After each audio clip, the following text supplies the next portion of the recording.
मासिक धर्म के 7-8 दिन पहले या मासिक धर्म के 7-8 दिन बाद शरीर में काम विकारों की उत्तेजना होती है। शरीर पुरुष के संग को मांगता है।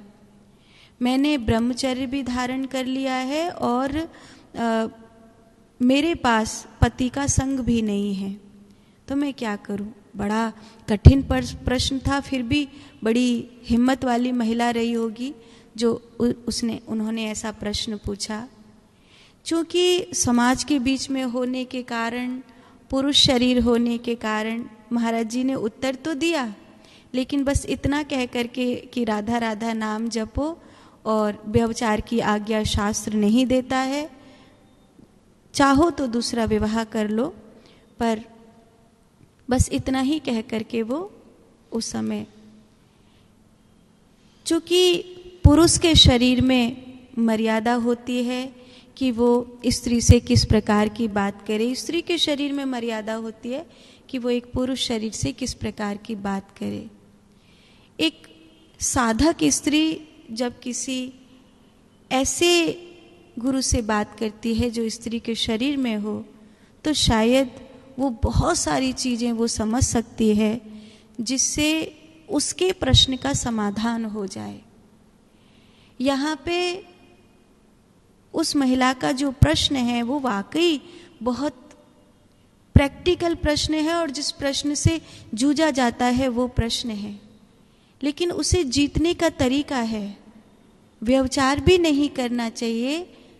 हस्त मैथुन आदि भी नहीं करना चाहिए, तुम्हें विवाह नहीं करना है तो विवाह भी नहीं करना चाहिए, लेकिन योग में साधन है, अध्यात्म में साधन है। तुम अगर अपने मूल बंध को ऊर्ध्वगामी बनाते हुए उन चीज़ों को करती हो जो गुरु बताते हैं,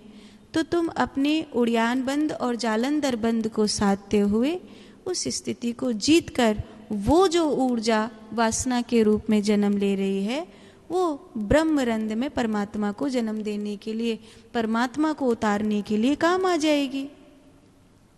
लेकिन उसको करना कैसे है, उसको साधना कैसे है, ये तुम्हें सीखना होगा, ये तुम्हें जानना होगा। मैं उस वीडियो को सुन रही थी और मैं महाराज जी के जो वो बोल रहे थे तो उस संकोच को भी समझ रही थी कि वो पुरुष शरीर का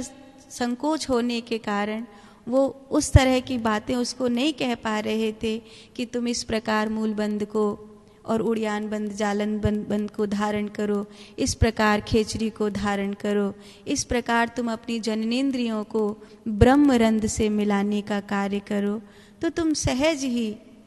ब्रह्मचर्य को धारण कर लोगी और मासिक धर्म को तो तुम 6 महीने के भीतर समाप्ति कर दोगी अपने शरीर से। अगर तुम्हें संतान उत्पत्ति नहीं करनी है और तुम महिला के शरीर में हो, तो अपने मासिक धर्म को तुम अपनी साधना के द्वारा समाप्त कर सकती हो। फिर महीने में वो तुम्हें परेशान नहीं करेगा।